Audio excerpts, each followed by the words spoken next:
Assalamualaikum dan selamat sejahtera pada student accounting cikgu.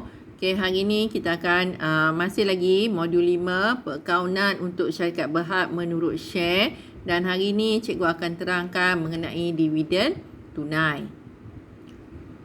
Okey, ini soalan dia. Pada Disember 2005, syarikat Sunshine Berhad mempunyai modal diterbitkan yang terdiri daripada 800,000 unit 5% share keutamaan bernilai RM2 se-share dan 4 juta unit share biasa bernilai RM1 se-share. Pada akhir tahun kewangan, syarikat tersebut telah mengisytiharkan untung yang akan diagihkan kepada pemegang share seperti yang berikut. Jadi daripada tahun 2005 hingga 2008 keuntungan ini akan diagihkan kepada pemegang share keutamaan dan pemegang share biasa. Okey, jadi kalau pelajar masih ingat kelebihan bagi pemegang share keutamaan, dividen dia akan dibayar terlebih dahulu. Dan kalau jumlah dividennya tidak cukup, dividennya akan dianggap sebagai tunggakan dan perlu dibayar pada tahun seterusnya. Okey, jadi bagaimana kita nak mengira dividen? Kita kira dulu dividen share keutamaan, iaitu peratus share keutamaan darab dengan modal berbayar.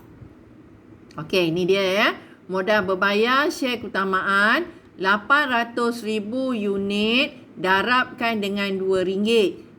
Jadi modal berbayar ialah RM1,600,000 dan dividen dia ialah RM1,600,000 darabkan dengan 5%, bermakna setiap tahun kita perlu bayar dividen share keutamaan sebanyak RM80,000.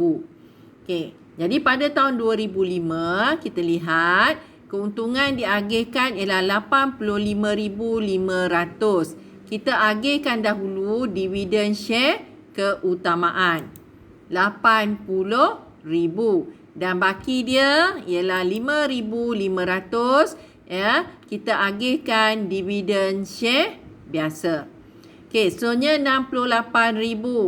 Yang ini tidak cukup RM80,000. Yang tak cukup tu kita akan anggap sebagai tunggakan. Jadi kita bayar RM68,000, RM12,000 lagi adalah tunggakan yang perlu kita jelaskan pada tahun berikutnya, jika kita ada keuntungan. Okey, dan bagi dividen share biasa tak ada. Sebab semuanya kita bayar kepada dividen share keutamaan dahulu. Soalnya pada tahun 2007 ada 92,000 keuntungan yang perlu diagihkan. Jadi kita perlu bayar kepada dividen share keutamaan RM80,000 tambah dengan RM12,000. Sebab tu kita bayar RM92,000. Dan bagi dividen share biasa tak ada. Pada tahun 2008 kita ada RM126,000. Kita bayar RM80,000. RM80,000 sebab tak ada tunggakan kan. RM80,000 dan baki dia sebanyak RM46,000. Kita bayar dividen share biasa. Okey, jadi ini adalah cara bagaimana kita nak mengagihkan dividen antara share keutamaan dan share biasa. Baik, seterusnya soalan nombor 2. Soalan nombor 2 ni kalau kita lihat tarikh tarikh pada 15 Januari 2001, syarikat Gemilang Berhad telah menerbitkan 600,000 unit 4% share keutamaan bernilai RM2 se-share dan 3 juta unit share biasa bernilai 50 sen se-share. Pada 31 Januari 2001, semua share yang diterbitkan telah dilanggan dan dibayar penuh. Pada akhir tahun kewangan, syarikat tersebut telah mengisytiharkan untung yang akan diagih kepada pemegang share seperti yang berikut. Hitung dividen share biasa dan share keutamaan bagi tahun 2001 hingga 2004 dengan melengkapkan jadual di bawah. Okey, seperti biasa, cara kita hendak mengira dividen ialah peratus darab dengan modal berbayar. Tetapi kita perlu ingat pada tahun 2001 kita menerbitkan share pada 15 Januari, pertengahan Januari. Jadi bila pertengahan Januari, bulan Januari itu kita tidak ambil kira.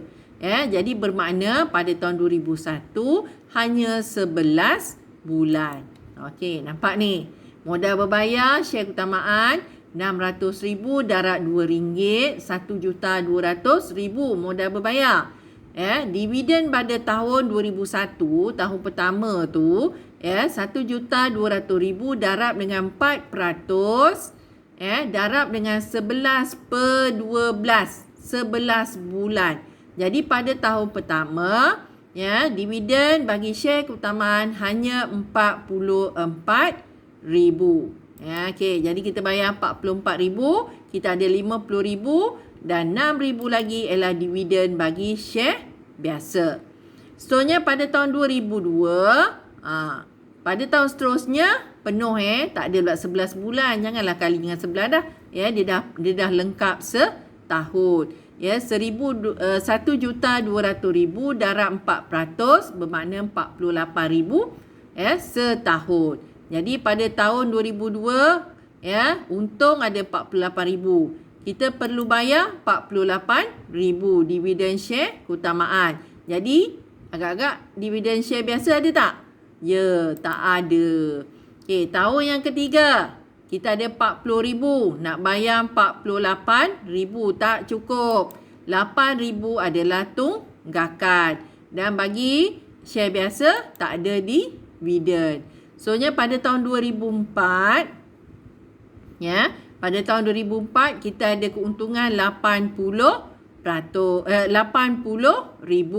Jadi kita bayar RM48,000 untuk dividen share keutamaan tambah dengan RM8,000. Jadi kita bayar RM56,000 dan baki dia sebanyak RM24,000 kita agihkan dividen share biasa. Ini adalah cara bagaimana kita nak mengira dividen. Cuma pelajar kena berhati-hati pada tahun pertama. Kerana soalan dia selalu perangkap kita untuk tahun pertama. Inilah bentuk soalan kebat. Kerana pelajar perlu memikirkan ataupun mengira daripada tarikh. Baik, sekian. Terima kasih.